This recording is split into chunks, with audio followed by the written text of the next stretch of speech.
welcome. Here we go. Welcome, and blessed Earth Day to you. Wow.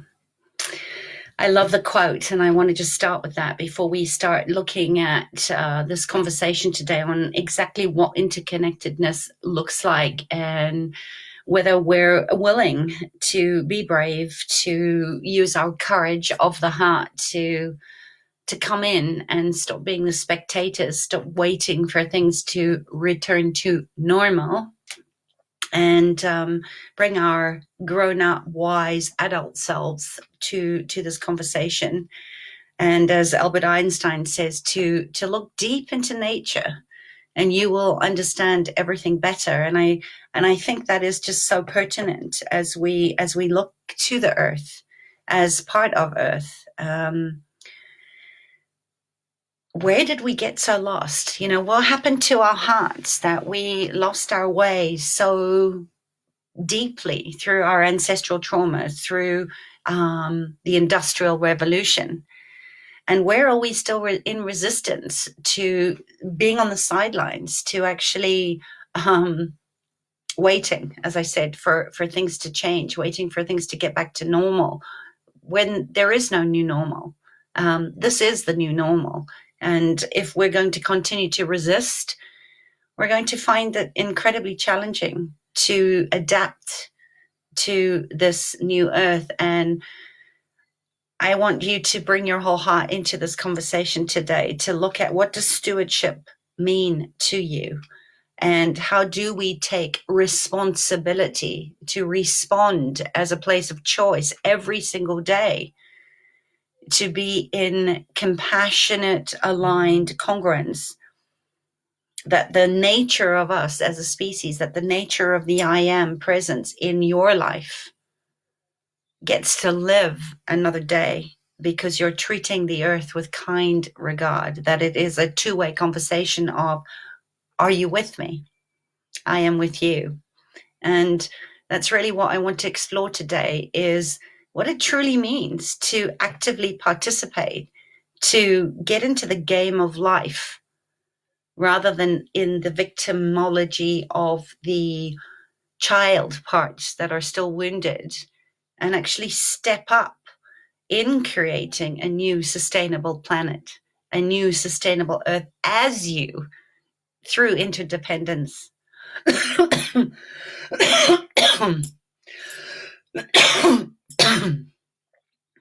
Excuse me, clearing some grief off my own lungs in that statement, because when we're deeply rooted in our authentic self, in the ism of the I am presence, then we can, and only then can we invite more of nature, of life, to find a home in us and have the intelligence and maturity to respond to the current world crisis, aka the collapse of the natural world, as the collapse of everything that is no longer congruent or sustainable within us, because we have our own internal climate. So my question to you, hands on heart, just to take a breath right now before we start engaging our minds, to put any distractions aside, and to actually own in the repeat after me that I am a force of nature, and I am here committed to being the ancestors of those that have not been born yet, and that may not be born unless we wake up and bring our small but mighty voices to this conversation, to this earth on this day and every day going forward, that you are no longer being a consumer of information, of stuff, and you are choosing as this choice point now in the 0 point field of a very rare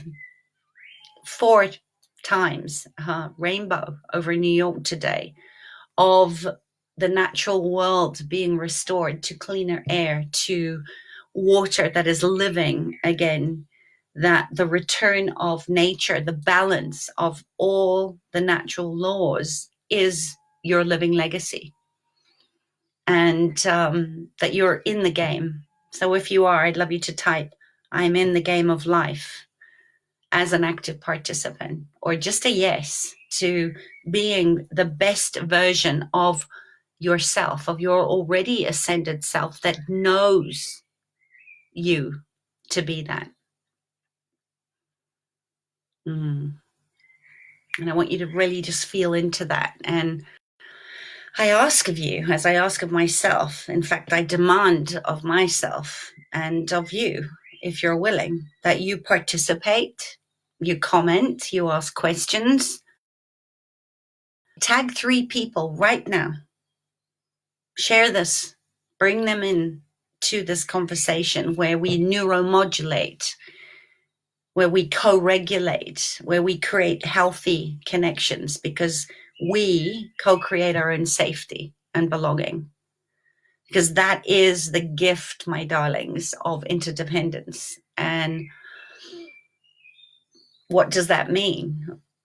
That I am independent, right? I own my sovereign state and the power of choice, even when I feel that I have no choice, that the choice point is that I choose to be for nature, pro-life, as part of nature, or dependent on the fact that if nature, if the natural world, if the earth does not get restored, that we stop cutting down and destroying the lungs of the earth in the Amazon, in the Nyasna forests in South Africa, in Australia with the bushfires, that we throw in our imagination, in our intention, everything that does not sustain the earth on this day and us as part of earth into the fire to create fertilizer, to create ash that is nutrient dense, to plant new seeds. And that when I open myself to receiving, as you do, as you are me and I am of you, and we are all part of nature, that we can all give more generously, and then more of life can find a home in me as you, and can find a home in you as me, and that we can all come out of exile, that we can heal this great, great separation sickness right now, when we feel into the frequency of what we're spelling in the action of alchemy, as alchemists, as magicians, as miracles, as miraculous, as miracle makers, the words that we are giving life to, because what we think we become. So let's look right now at interdependence as a frequency, as I see a few of you, perhaps a little bit pregnant in the pause, perhaps a little confused, perhaps a little overwhelmed. Because I believe that interdependence means collaboration over competition. It means generosity over what can I get, what's in it for me. That is all part of the dying of and the dead already of the old patriarchal systems of destruction, of destroying over guardianship, of taking and raping and pillaging the earth, polluting the water systems, polluting the air, using animals in a way to nourish that is not nourishing and not sustainable, because the consciousness of those animals that are killed is not of the light.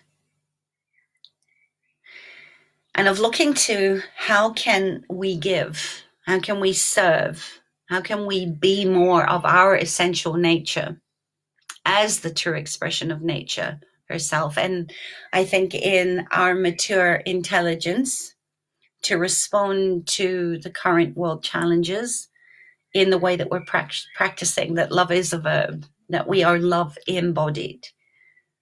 And to ask, what would love do? I know I say that often, but that is the way forward. And where we see crisis as perhaps COVID-19 or perhaps the mediocrity and the hypocrisy in the fact that there is climate change when it is actually climate collapse, that we have collapsed from our misabuse of power over the earth and her resources, that our lungs are grieving as the lungs of the earth, the Amazon, the forests are grieving in the death. And rather see it that the crisis is not out there, that it is inside of me and it is inside of you. And it brings us back to this question of, are you consuming or are you creating? And we have to look at the consumption of fake news, that in the energy exchange of receiving any information, and let's face it, it is exhausting to listen to the trauma, drama, and emergency that is out there on the normality of the airwaves.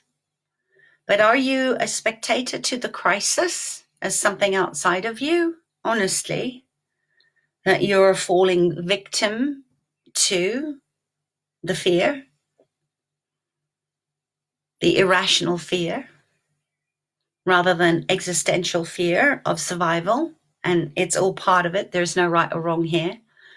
Or are you participating as the one who is deeply, deeply rooted, more than you're not, in your true divine nature, the true intelligence, the essence of you in the I am presence of Christ consciousness, of the divine, of the universe, of interconnected beingness, that your soul knows that that part of you is the soul, right? The big soul and the little soul, the anima, the animus, the microcosm of the macrocosm.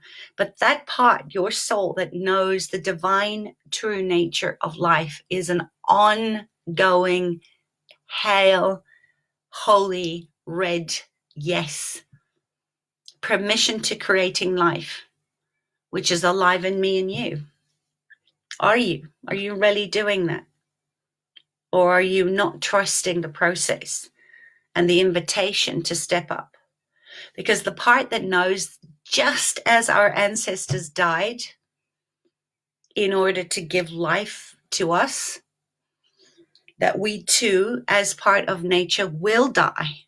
It's the only thing that we can be sure of, is that we are all born to die. But are you protecting a life that you're not living? Or are you willing to step into creating a living legacy? To know that you are living now so that you die well, living well to die well, so that you can give birth to new life. And in that intelligence, in form that we call information, that is the part that channels, that literally channels the light as conscious awareness, that knows our authentic movement, is the same form and structure, because we are structured, right, in this fleshy body, this body suit, that allows us to have the opportunity to live well, to express in human form, that it is life in ongoing movement, and that the one thing that never ever changes, and everything is changing constantly, is life and death and life. Excuse me. And I think that's what the Tao, right, speaks of. The woo wah woo, of the Tao speaks of as unbroken life. It's the circle that has no end. There's no beginning and there's no end. It's the feeding cycle of life that I teach in the 5 elements, in the 5 elements program, and also in the compass directions, right? That one element cannot exist without sustenance from the other, that it is interconnected, it's interdependence. Wood, when it burns, wood feeds fire. Fire feeds the earth in the ashes. Earth feeds the metal. The metal feeds the water. The wood needs the water, right? Everything feeds everything, and we are made up of the 5 elements. We are part of the feeding cycle.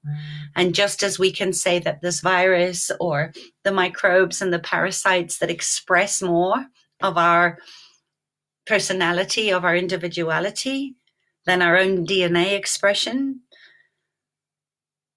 we are food for other beings. Just as this virus is feeding on us, we are feeding the virus through the Watiko, through the virus of the mind.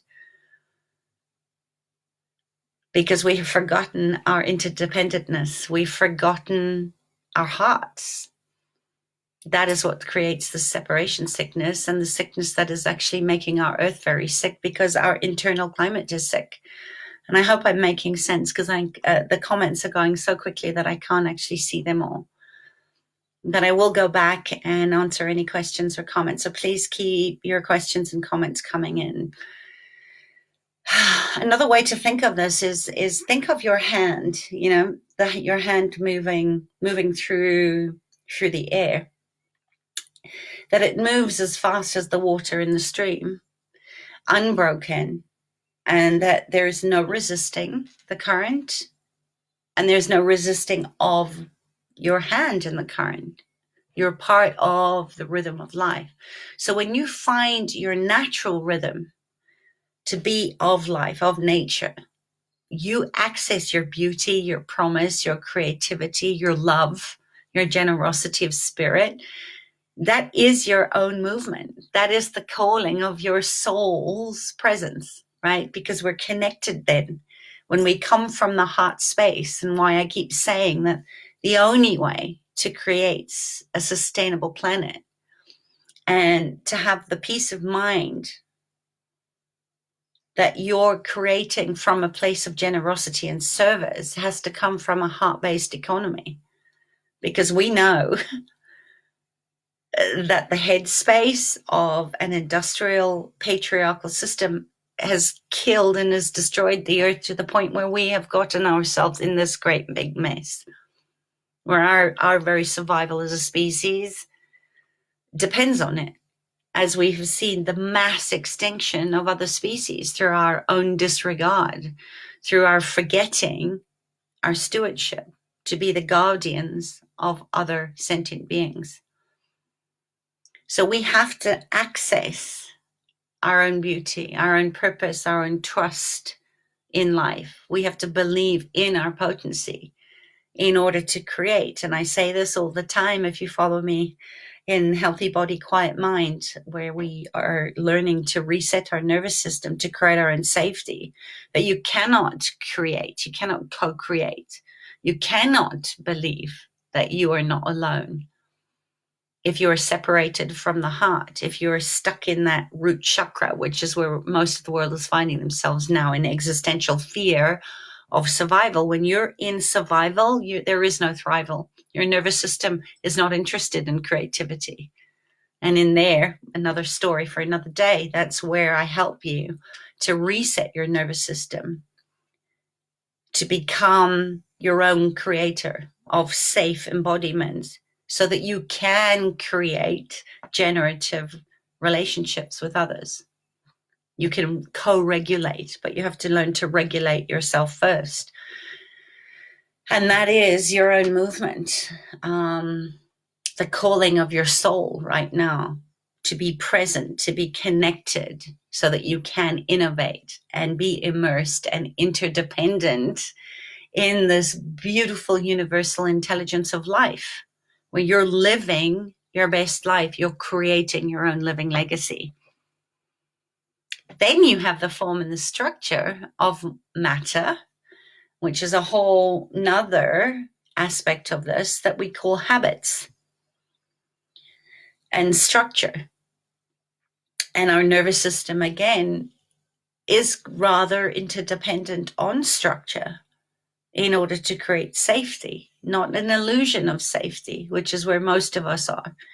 That a job creates security when actually it doesn't. And we've just seen it, right? With so many people going into furlough, losing their jobs, entrepreneurs that were in massage or areas of talent where they use their hands for hand-on healing. It's part of a big aspect of my life too, and my reason for being that's gone away, because I can no longer physically touch people. But a lot of these structures of how we identify ourselves as being valuable, as valuable members of society, of building structures, the formation of matter in organized groups and cultures and families and tribes, it's all dying away. It has to die in order for it to be rebuilt. And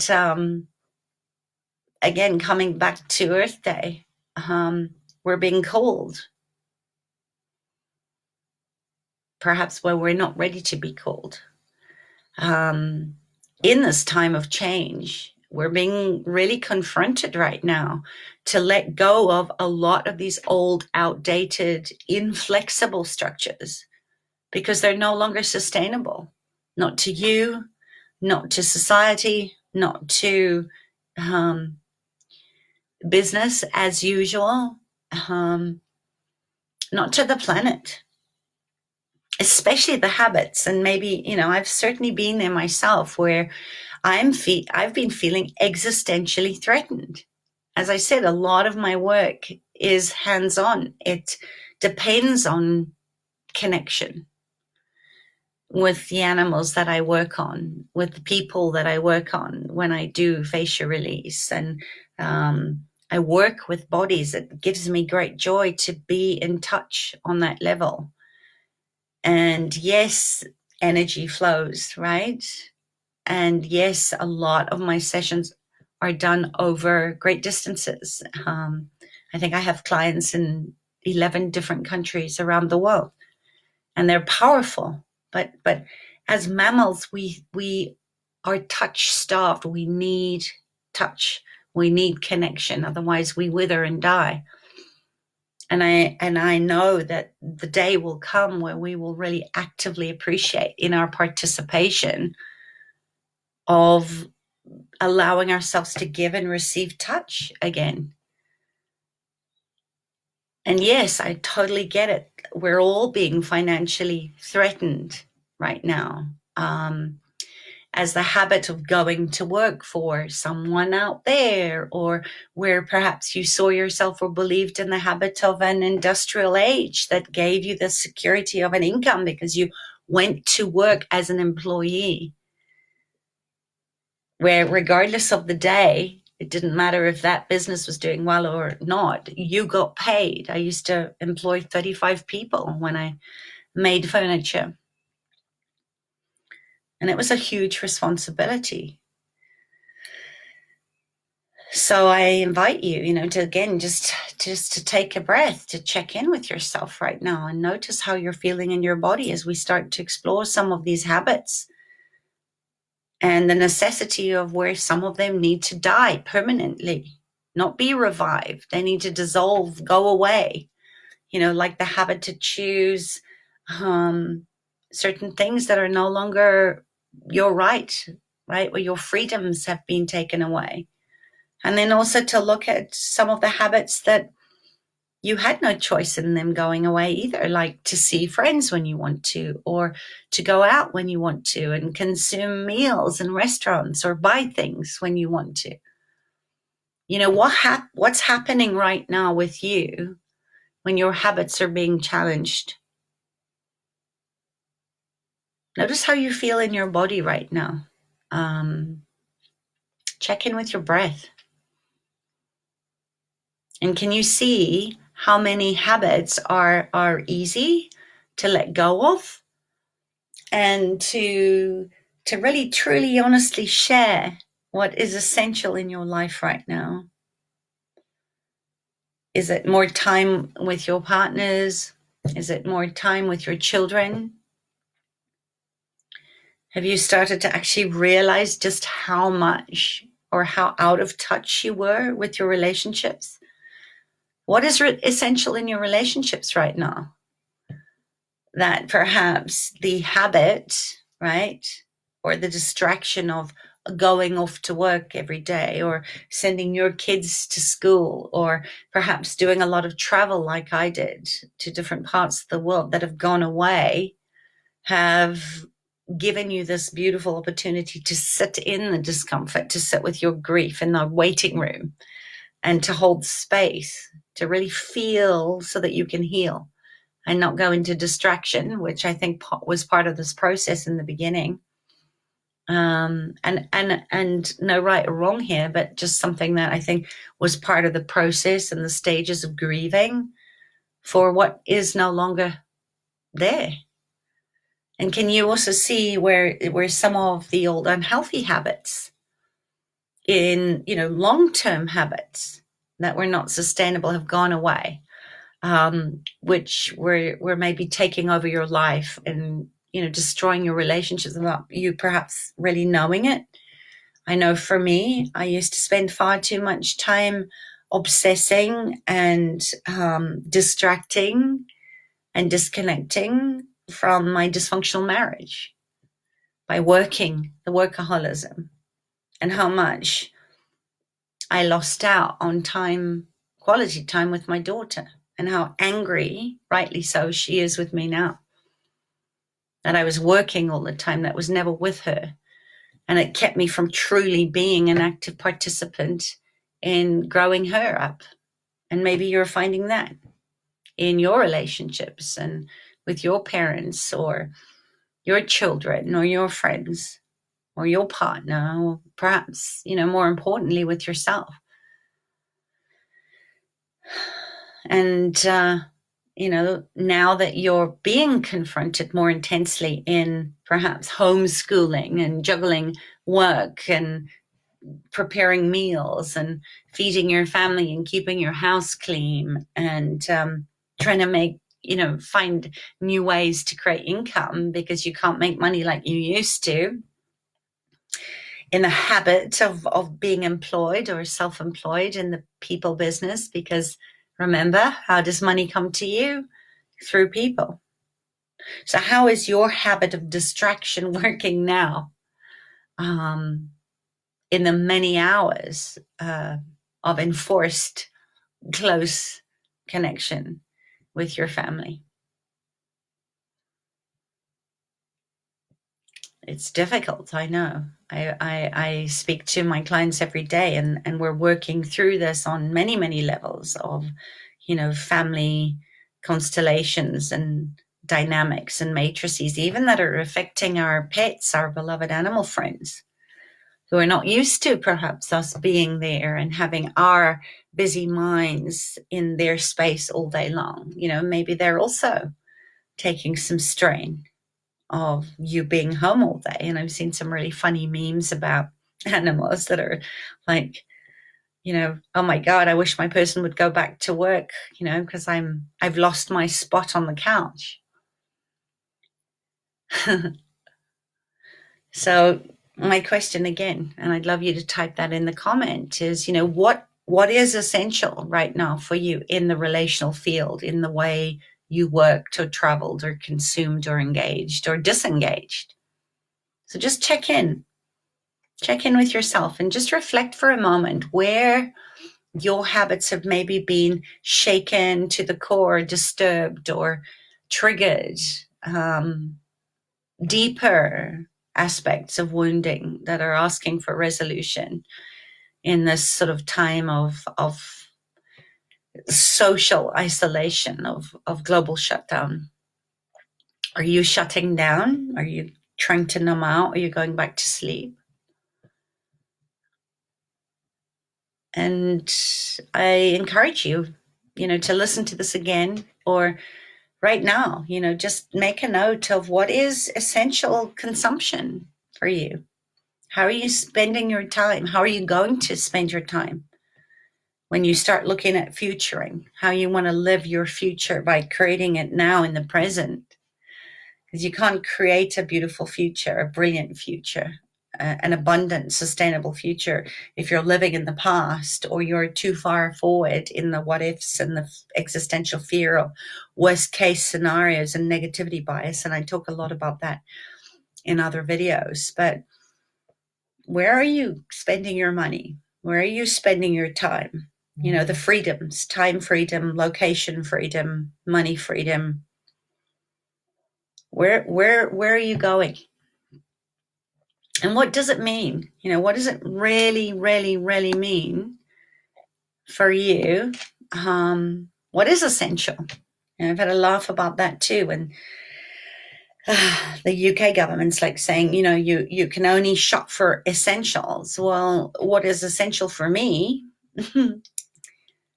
is perhaps not an essential for somebody else. And who am I to say that your essential is not essential?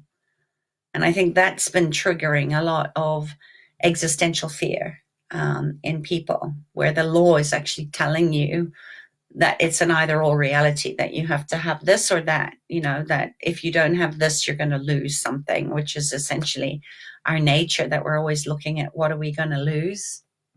What's in it for me? So look at your work, look at your parenting, look at your relationships, look at your interrelationships, and look at what is essential. What does that look like for you? And I suppose in a way, and I've said this in other ways, is you could ask yourself, what do I want? What is the big why behind what you want? What your heart and your soul desires? Is it spiritual practice? Is it a bonding time of playing with your dog? What is it for you? Is it the right to dance or pray or touch others? What is your truth?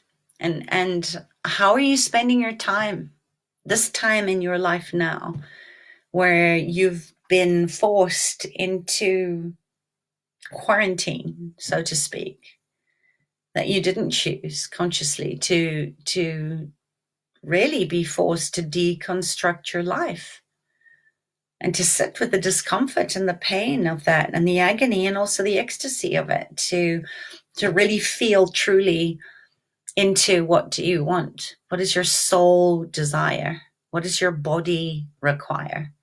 Because, if we didn't have bodies, we wouldn't need money. It's the body that loves the comfort and the connection and the touch.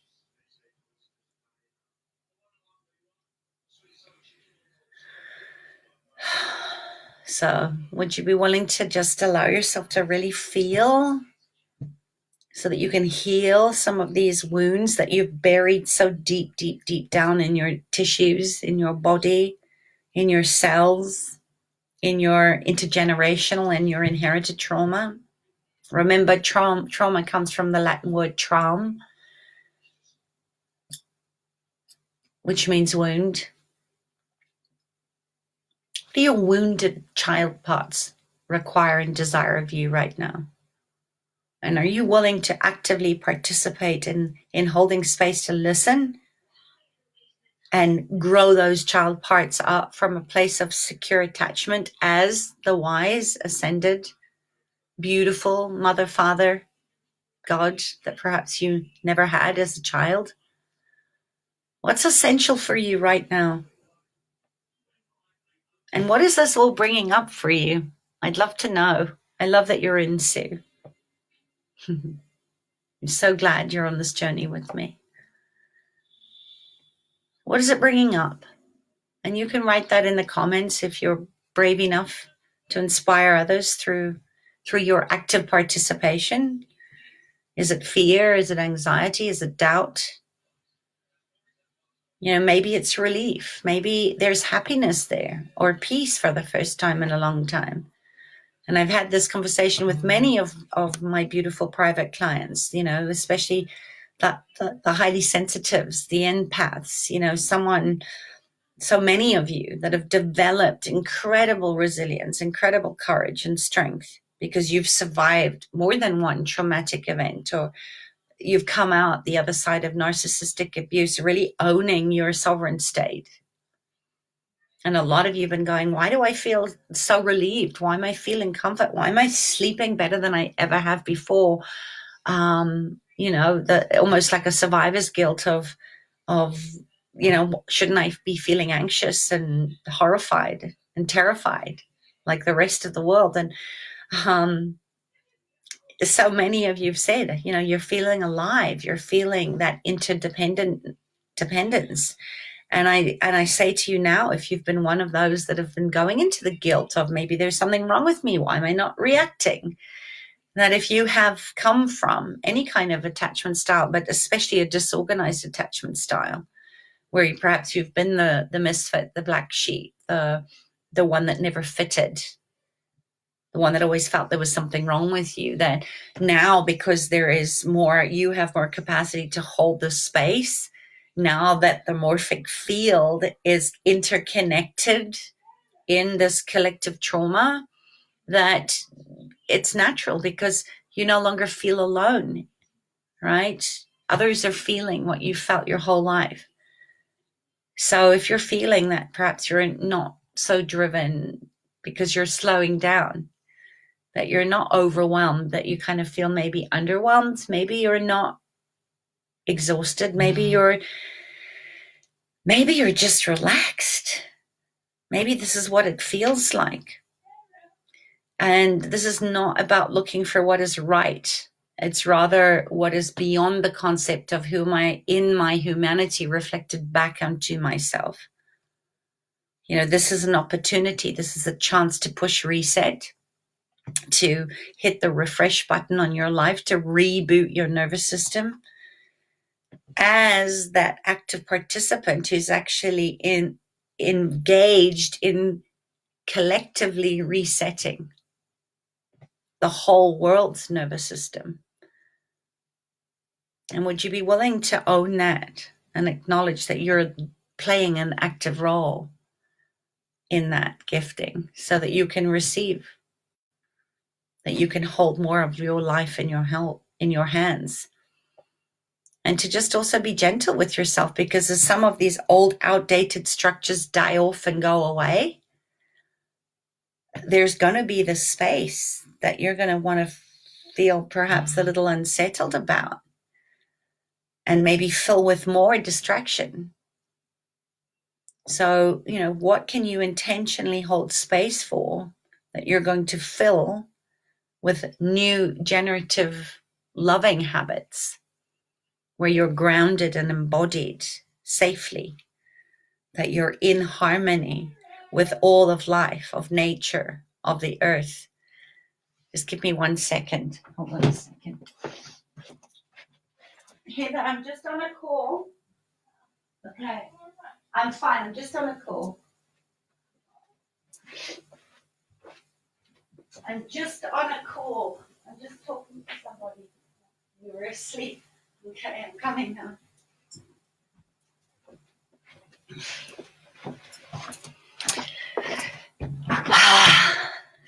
My apologies. That's what you call a pattern interrupt. The joys of dogs and, hey, Archie, and the needs of others. What a gift. What a gift. I think that if we start to look at another force, hello, Archie, called trauma, there's a part that I suppose they're parts of us. I always say there's not an inner child. There are many fragmented inner child parts. There are parts of you that needed to be frozen in time. Hey, in order to survive the unspeakable. the unresolved, the fragmentation of you, that you had no choice other than to encapsulate in a timeline at the age that you were when something devastatingly traumatic, it was too much for your nervous system to actually hold, had to freeze in order to keep your organism alive. And I think it's important that the parts of us, the child parts that are afraid of change, where the nature of habits is so deep. And again, it doesn't matter what your attachment style was. We were either coping, protecting ourselves from being abandoned, of being alone.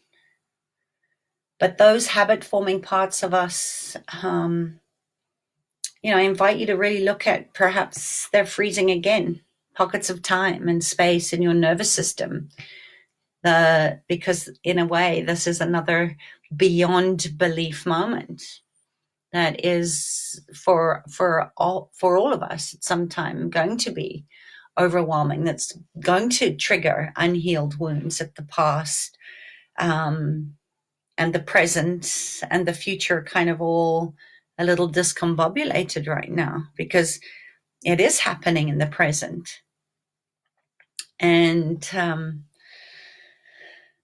we cannot create, we cannot co-create, we can't connect into interdependence if we're feeling isolated and alone in the parts that are feeling abandoned, rejected, denied, suppressed. The self-shredding is what I call it. And I think that there is a space in the collective nervous system, that's contained within us, in the collective trauma, in the ancestral trauma systems that we're all healing. But there is that part, right? That system that contains a frozen life force in all of us. And even in this virus, if you think about the fact that in our unconscious destruction of the planet, in climate collapse, that the permafrost is thawing, that a lot of these viruses that have been asleep for a long time are waking up, just as many fears and stress elements in us are waking up and perhaps getting triggered in separation. And maybe now, that is in isolation, that is in aloneness, that is in the parts of you that feel abandoned or rejected, or that have been denied a voice before. And it's hard right now, to feel like you have no choice, or that you can't participate. Not certainly not in the way that you used to. Those are the parts of you and me that are so shaken. But the good news is that they can be rearranged. That is available as a possibility for us right now, as our own force of nature, right? In our own nervous system regulation, where, we can co-regulate only when we are able to self-regulate, when we're able to create secure embodiment. And again, if you're interested, if you're new to me, if you've never heard me before, this is where I help people. This is my gift. This is where my talents lie, in helping people to access their own true nature, to be their own medicine through nervous system reset, through understanding how and when you created your own attachment wounds at the age that you were, when you had to protect or defend yourself because no one was there to protect or defend you. So, what other parts of you are scared to change right now? Because in those parts, there is also the intelligence in you, in your innate wisdom, in your body's Deva's wisdom, in the innate intelligence of your cells, of your DNA, of your divine blueprint. in me that cannot push the frightened parts to change and participate until they're ready, that are asking of you and of me that we tread gently on our soft animal body, that we tread gently on that part of us that is our true nature, and that nature is calling on us to tread more gently on her, to tread gently on the earth. So are you willing to be that gentle force of nature that is patient and compassionate and loving and kind and curious and safe? And that brings me back to the question of, what does the earth require of me today? What does the earth require of you today? Are you willing to be that 1 degree shift, to tread a little more gently than you did yesterday, in the way that you're making conscious choices, in the way that you are actively participating in your life?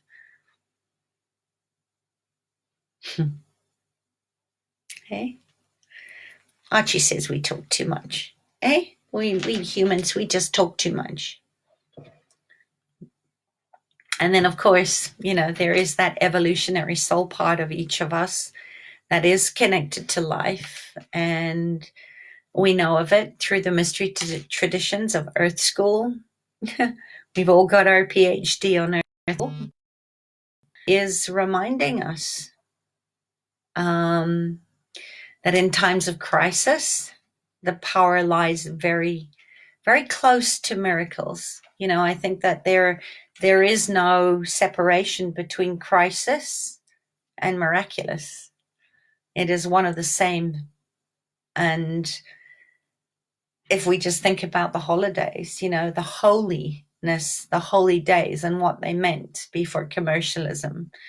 And we've just come through Pesach and Easter. And there's this disconnect from our hearts, where these holy days were a time to be devotional in our spiritual practice. It was a time dedicated to presence, to enlightenment, to miracles. And that the part of me, that part that is in awe of you, in being present, in awe of Archie, in nature, is that miracle of interconnectedness. Isn't he just the cutest thing? That there's no separation there. That is interdependence and one with all. And that's what nature is. Nature is us, and we are part of nature, of earth and sky and water, as the 5 elements feeding cycle teaches us.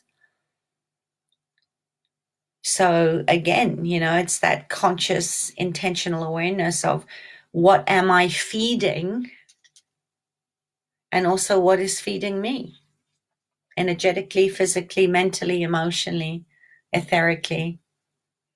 What am I feeding in the touch? That's the miracle of timelessness. And the miracle that is you, and it is timeless. It is beyond time.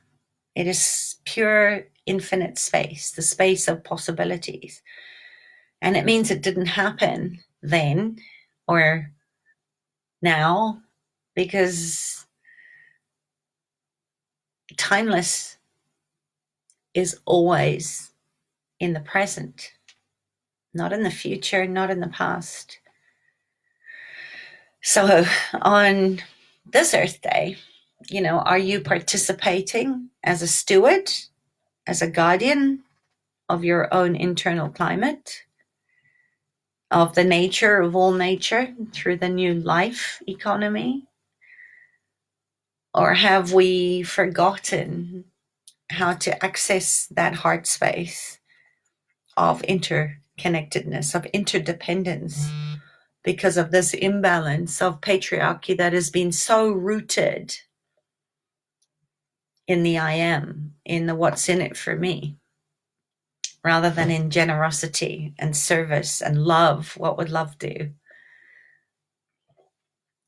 So where you give and receive is the gift, is the miracle, isn't it? Of interconnected creativity, of co-creation, of collaboration over competition in whatever you do. So are you going to commit to channel coherence in the quantum field of oneness, of contribution, as the one who feels, as the one who knows, as the one who tastes all of life through your subtle senses, through your divine line, through your chakra system, through your meridians, through your spidey senses of intuition, of intimacy, into me see, of you as miraculous in your co-creation, in your essentialism, that is your true nature.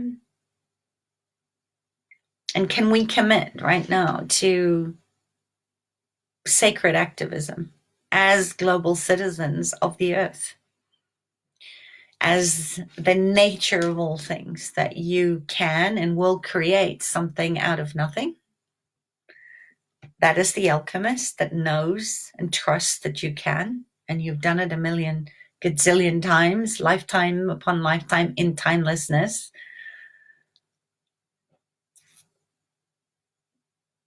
Create something out of nothing. That is what we're being called to do. There is no manual, there is no handbook for this timeline, this trajectory where we can create and evolve as a higher state of human beingness, or we can devolve and destruct and degrade through our judgment and our fear and our separation sickness to create a sick and dying world, which is another alternate reality. So is your devotional practice of rituals and new healthy habits going to be deep, deep states of precision of what it means to be human through rituality and devotional practice to meditation and yoga and service and generosity and love, or not? And what does it mean to create something out of nothing? And where are you coming from in that space of alchemist, of co-creation, of collaborator, of interconnected interdependence? Because there's always cause and effect, isn't there? It's a natural law of attraction or distraction. And then in timeless creation of nothing to something, in the Tao Te Ching, nature always gives birth to one. And the Tao is named no thing. And the Ching is something. So when it comes from crisis and changeability, we either have the ability, don't we, to adapt as the choice to evolve as a species, where we're fluid and flexible, or we die, change or die. But it's not an either or. It's just that tipping point, that 0 point field of choice points where we create or die. And also in creation or out creation, the old must die in order to give birth to the new. That is the Tao. And if we can answer the call of where we're being asked to be together as intelligent, healing, innovative co-creations of creators, source code, divine nature of all things and no thing, then we can create the structures and the habits that are the most sustainable now for all of life on this blue planet we call home, or we become active participants of the destruction of all of it. So I know if I'm talking probably good on an hour now. So just being mindful of your time. Ask yourself, how can I contribute greater than I did yesterday in the timelessness of space, of creating something out of nothing? Because there's always something to give to nothing into something that is, I guess, that you are the living magic. You are the alchemy of life. You are the living miracle.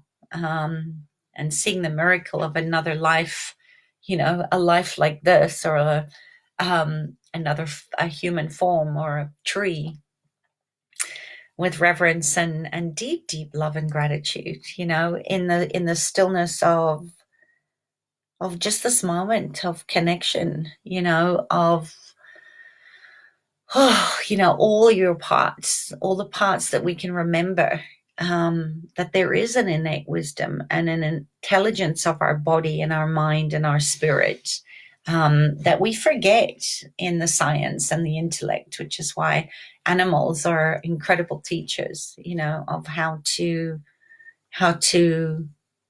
be interconnected. And I think that is very true when we know that from somewhere comes something, and that what goes somewhere goes to nothing, that something arises out of nothing, that the more grounded we are in presence, the more powerful our nature, the more we become an ally, where we befriend our nervous system, is the place of interconnected co-creation. Because remember, we can't create something out of nothing if we're in survival, if we're in existential fear. So again, are you going to continue to be a spectator or a consumer, to paralyze yourself and freeze in the victimology of us against them, or me against this virus, or whatever it is, in the either or reality of form and structure as a construct?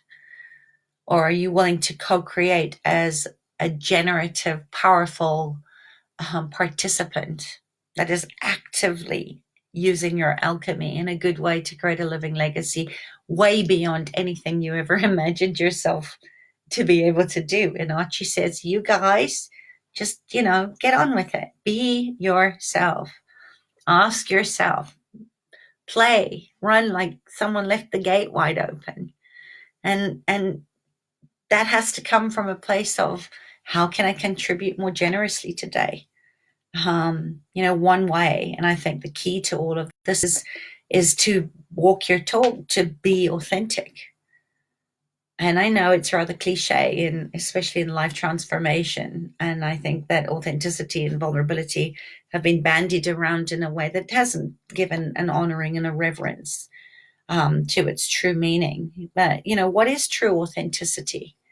What does that mean? What does it feel like to you?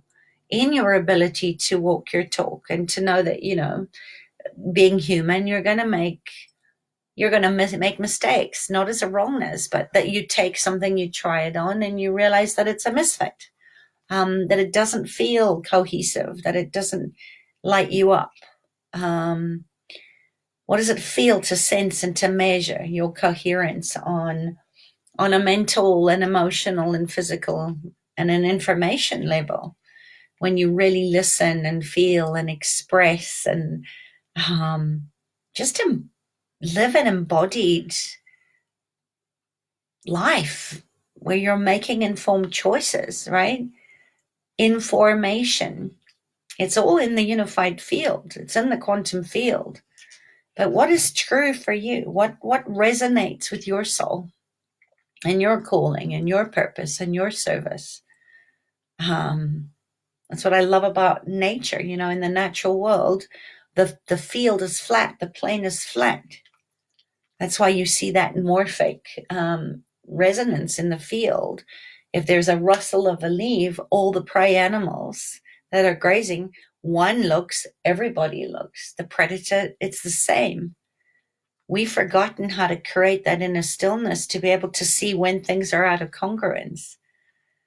So, When you can see where the societal nervous system is out of congruence, then you can see where the tikkun, the correction needs to be made. In Kabbalah, the tikkun is the correction. That's where the light is. Then you can put your concern in your participation to say, no more cutting down the trees, no more using plastic, no more pollution, killing, mining, poisoning the water systems.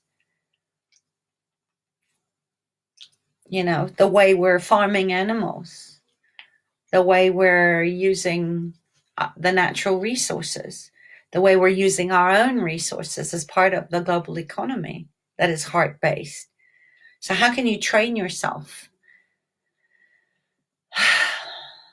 to see when the plane is out, when something in the field is incongruent or it doesn't resonate? Well, you've got to tune yourself like a musical instrument, so that you can play the game of life from secure embodiment. And in doing so, you need to do whatever it takes to have a really healthy nervous system online, because that's the only place where you can actually then start to stand in your truth and walk your talk. So if you want to know about that, give me a DM. I'd be happy to see where I can support you with that. But where can you stay in curiosity? Where can you have a beginner's mind to ask if this threat, this thing that is threatening, is out there? Where am I in it? Where am I in the systems that I am judging as wrong or good or bad or terrible or awful? Where does that put me as part of the nature of everything? The beauty and the beast, the crisis and the miracle. These are the questions that are generative in out-creating what was. And I think that interdependence and interrelationship with all things, of creating something out of nothing, that part is the part of all the systems that we are knowingly or unknowingly, willingly or unwillingly, consciously or subconsciously, we are part of the systems that we are not liking, that we want to see break down and maybe resisting. So I think owning and having accountability, responding to it in a way from the mature adult, not the inner child temper tantruming because it's not fair or it hurts, goes beyond right or wrong or good or bad, or taking an either or, taking a side. That's what's created the suffering. That has not been necessary for our growth. That's what's created the separation sickness. That's what's created the virus of the mind, the Watiko. So can we look at the parts of us that we see as inauthentic, as incongruent, as out of balance, and own our part as playing a supporting role in the destructive, divisive systems that include our own lies, lines, and limitations, and the absence of trust, in the absence of interconnectedness, in the absence of stewardship with and as and of our own physical bodies, because we can't practice secure authenticity or safe embodiment when we're literally need to be out of our minds. We can't do it when our minds are not connected to our bodies. I always talk about it as, that the body is the horse and the head is the rider. And you need to just look at how a lot of riders in unconscious horsemanship treat their horses as, a machine that is broken and submits to learned helplessness. We have to connect back in and employ the mind to work for the body, to treat the soft animal body with the love and compassion and patience and respect that it deserves, because it is part of the earth and made of the earth, and that will return to the earth and the stars. So wrapping this up, just know that when we are the animal body, if we can see it as we have been in exile from the Great Mother, we haven't tended to our own internal gardens. We've forgotten that we are the creators of paradise on earth, that we can create heaven on earth, that there is no difference between heaven and earth, and that if we tend to our body first, then we can tend and care for the body of the earth and the sentients, that this is bigger than all of us. And that, I think, is the greatest correction that we can make and commit to in playing our part, in walking our talk, individually and interdependently, because our survival and the survival of the earth right now depends on us all doing that. And I think that's, ending on a high note. The good news is that we all have access in the heart space to free, unlimited power, our internal potency, our miraculous co-creation, regardless of background and history and ethnicity, or religion, or where we live on the world, or our level of perceived success. And I think that's what COVID-19 has shown us, that it touches everyone, regardless of who we are or our status or our own position in the world. This is the playing field has been leveled. So are you going to actively participate in creating a new earth? Or are you going to stay in the space of the victim, of that this is happening to me rather than happening for me? So how will you co-create from nothing, hey Archie, into something bigger than you could ever imagine possible? Let's do this. Let's come back to our hearts. Let's remember who we are, because I really know that together we are the avatars. We are the ones that we've been waiting for. And when we can return to being the guardians and the stewards, not the destroyers of this earth and our humanity, we live from a place of what love does best, and that is love, and to breathe life into a new earth. So I wish you a happy Earth Day. As part of this beautiful earth, I honor you. I thank you for being on this journey with me. I see you. I love you, and I'm here to support you. I'm cheering you on silently across the airways, across continents, across waterways. I'd love to know if you're listening to this on the replay, what your biggest takeaway was. If this was helpful, please love it, share it, and stay in touch. I'd love to know what you're doing to create your living legacy, and how I can support you in contributing what I know and my gifts to making really, really sure that this beautiful blue planet we call home thrives with us, not in spite of us. All right. I send you tons of love. Bye.